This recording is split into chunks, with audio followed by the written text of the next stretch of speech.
Andre Agassi, Open.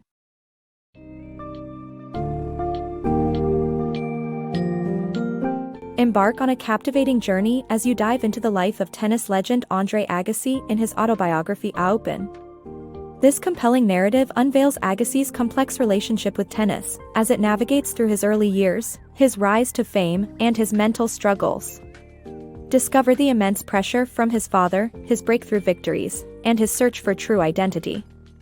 Gain invaluable insights into his life lessons and how the transformative power of love shaped not only his tennis career, but also his personal life.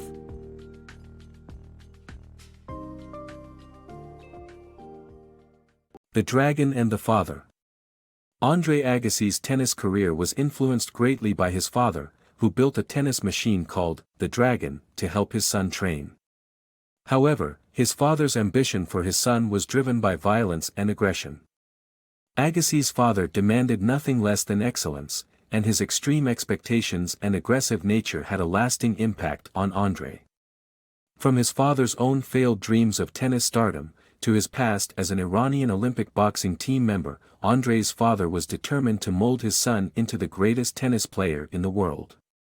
Andre's childhood was characterized by intense pressure and violence, both inside and outside of the tennis court, which fueled a deep resentment towards the sport. Nevertheless, Andre persevered and became one of the biggest names in tennis history, but at a great personal cost. Agassi's rebellious streak. Andre Agassi's early years of tennis training were marked by being sent away to a repressive academy where he rebelled by drinking, smoking, and even sporting a pink mohawk. Despite the disciplinary issues, he was one of the most talented players in the academy and eventually convinced the founder to let him compete professionally, becoming his first coach. At only 9 years old, Andre Agassi defeated legendary football player Jim Brown in a game of tennis. But even this impressive win paled in comparison to what happened when he beat his father in a match shortly afterward. Playing against older players was already a common occurrence for him, as he had been competing in junior tournaments since he was 8 years old.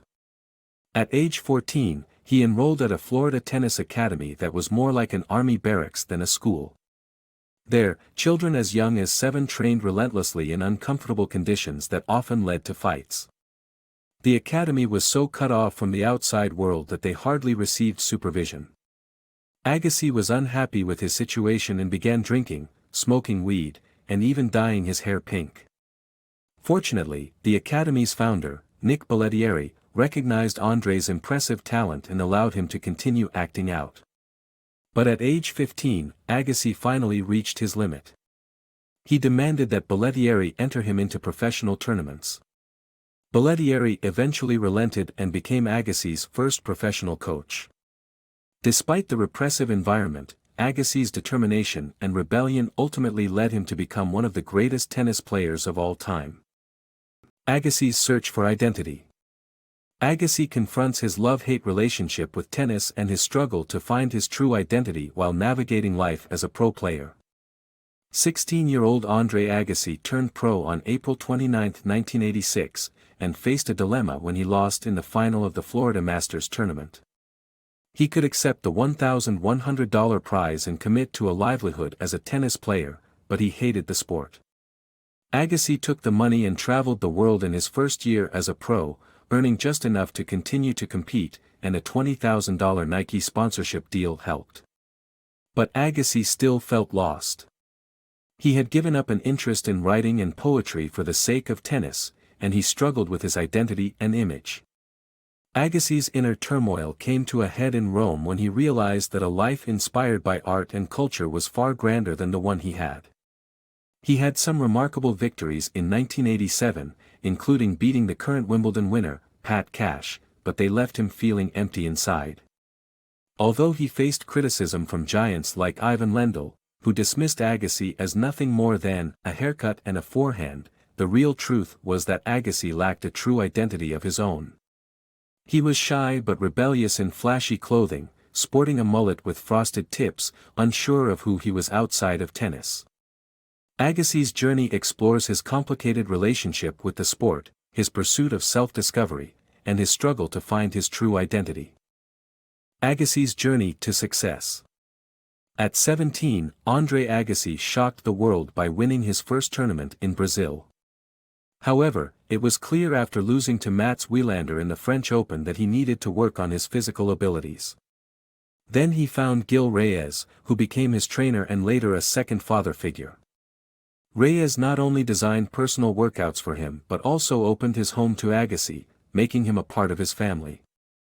Along with Reyes, another key figure in Agassi's life was John Parenti, also known as JP, a Las Vegas church pastor who helped him understand his issues and embrace his imperfections.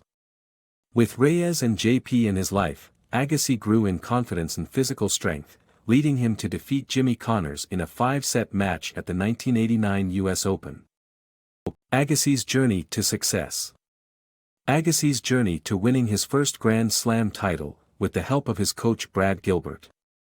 Andre Agassi, despite his talent, had yet to win a Grand Slam title.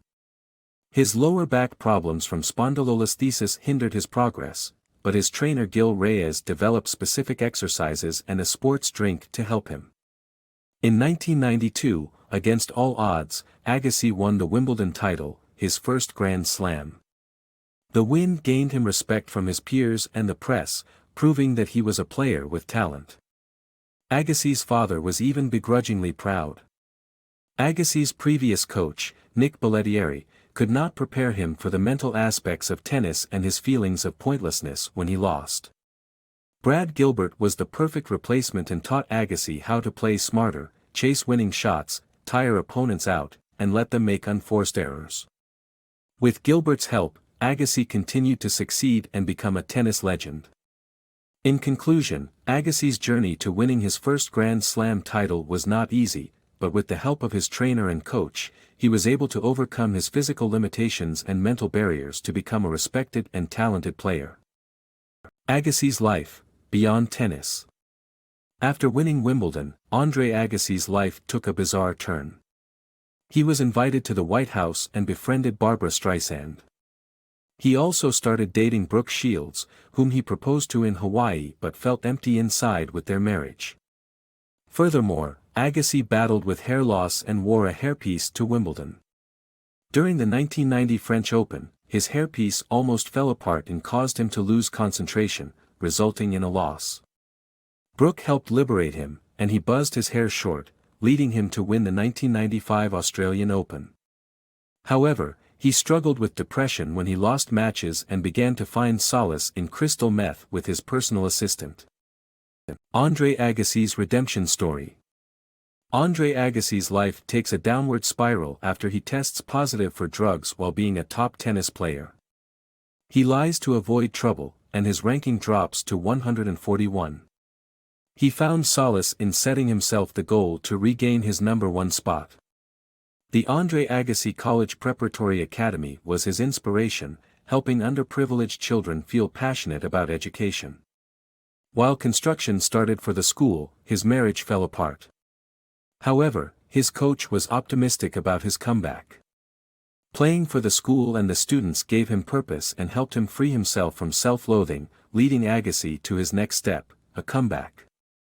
Agassi and Graf, a match made in tennis heaven.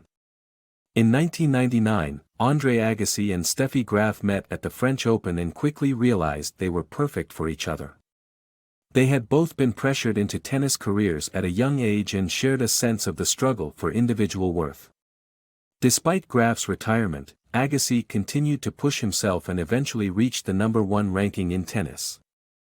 Although his body was beginning to break down, Agassi still achieved impressive feats, such as reaching 4 consecutive Grand Slam finals. Their careers paralleled each other, and their relationship blossomed even as they faced personal and physical challenges. Agassi and Graf both won the French Open in 1999, but even when they lost, Agassi looked forward to a date with Graf after the match. Agassi's final years. Agassi's final years of professional tennis were marked by personal milestones and physical limitations. Although his back condition worsened and he struggled to compete against new rising stars like Rafael Nadal and Roger Federer, he was still able to win a few tour events and become the oldest player in over 30 years to win a Grand Slam. His children, Jaden and Jazelle, motivated him to keep going despite the pain he was experiencing. At the end of his career, Agassi had gained a new perspective on his journey, recognizing that every player is in a state of progress and that he was still working towards what he really wanted from life.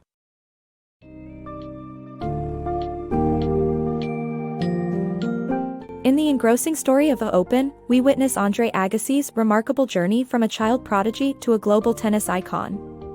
Agassi's distinct vulnerability and self-awareness define his unique path, which not only brings him fame and fortune but also deep introspection and meaningful relationships. The book reinforces that success transcends just on-court accomplishments, it's a holistic pursuit where resilience, authenticity, and personal growth matter just as much. As you turn the last page, you'll grasp the true essence of Agassi's introspections, learning that the search for identity is a continuous process of growth and development.